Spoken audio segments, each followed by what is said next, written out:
Alunos, nesse último exemplo, veremos o procedimento para determinar a geometria de um bloco sobre estacas. Esse exemplo foi visto no último módulo, onde também a parte mais complexa é essa determinação da quantidade de estacas, espaçamento entre elas, principalmente quando você tem um momento fletor atuando no pilar. Então, para esse exemplo, seria uma carga de 220 toneladas, com momento em X de 50 toneladas metros e em Y de 30 toneladas metros, com a capacidade de carga da estaca hélice contínua com diâmetro de 40 e de 75 toneladas. A solução está indicada aqui nessa imagem, com a distância de 1,70, onde de cada essas cotas, e 5 estacas aqui para resistir a esse esforço.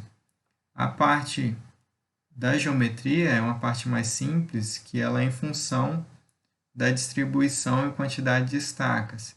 O que eu preciso fazer para determinar a geometria do meu bloco em planta é manter uma distância mínima da face da estaca até a face do concreto.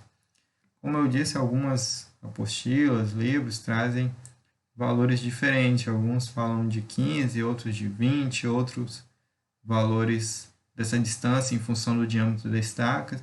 No nosso módulo aqui vamos adotar 15 centímetros essa distância. Então, para esse caso, a fórmula para se determinar a largura e a altura em planta do meu bloco vai ser a distância entre estacas mais o diâmetro da estaca mais 2 vezes essa distância. Então, eu consigo determinar esse tamanho todo. Como é um bloco simétrico, então na outra direção seria o mesmo valor. Para esse nosso exemplo, o valor de B e de L seria 1,70, mais o diâmetro da estaca, que é 40, mais 2 vezes 15, que daria o valor de 2,40 nas duas direções. Com o tamanho do meu bloco aqui, a geometria em planta, eu consigo determinar a altura do meu bloco de forma a ser considerado um bloco rígido. E aí a norma fala para se considerar o mesmo procedimento que foi feito em sapata. Porém, em bloco, eu tenho um detalhe a mais, que até no projeto geotécnico é indicado que deve ter uma parte da estaca entrando para dentro do bloco, para ancorar aqui a minha estaca no bloco.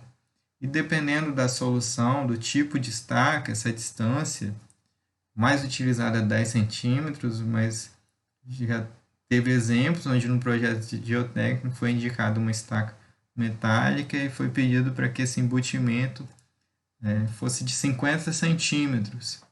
Então, se eu considerar a altura total do meu bloco igual sapata, sem fazer essa diferenciação do embutimento, às vezes eu teria uma altura útil do meu bloco muito pequena. Então, como a norma fala para usar um procedimento análogo da sapata, entendemos que essa altura do bloco seria a altura útil, que seria da face da estaca até o topo do meu bloco. Para esse exemplo, com o embutimento que foi adotado, que foi de 10 centímetros, que como falei, na maioria das estacas, os tipos de estacas, é esse o embutimento que é utilizado. Então, eu vou calcular a altura mínima que eu preciso ter para considerar o bloco rígido, seria o valor determinado da norma e acrescentei esse valor de embutimento. Então, para esse exemplo, a altura, como as duas direções, o valor é igual da largura, seria 2,40, a minha maior altura seria encontrada onde eu tenho a menor dimensão do pilar. Então, 2,40 menos 20 dividido por 3, mais 10 centímetros, eu tenho uma altura mínima para o meu bloco de 83 centímetros. Então, eu vou adotar um valor de 85 centímetros. Para o bloco, eu não tenho a questão do Hzinho, já que a altura que é executada é uma altura constante. Então, seriam esses os valores que eu preciso para determinar a geometria do bloco, até mais simples do que a sapata.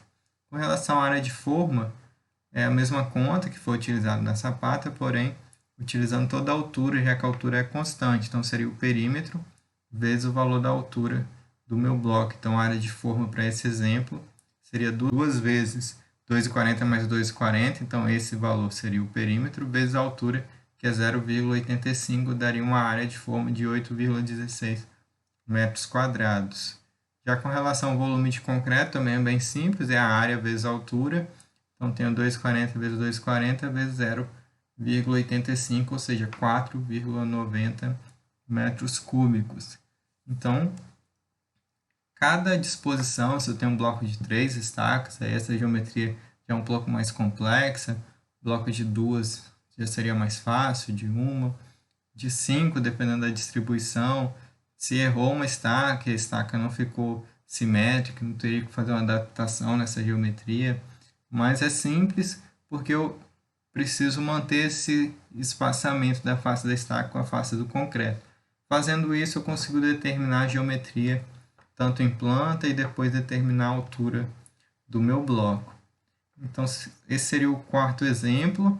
E na próxima semana, nós estaremos vendo a parte do dimensionamento das armaduras e as verificações das sapatas. Um abraço e qualquer dúvida pode estar entrando no horário de atendimento ou enviando um e-mail que estaremos conversando. Um abraço.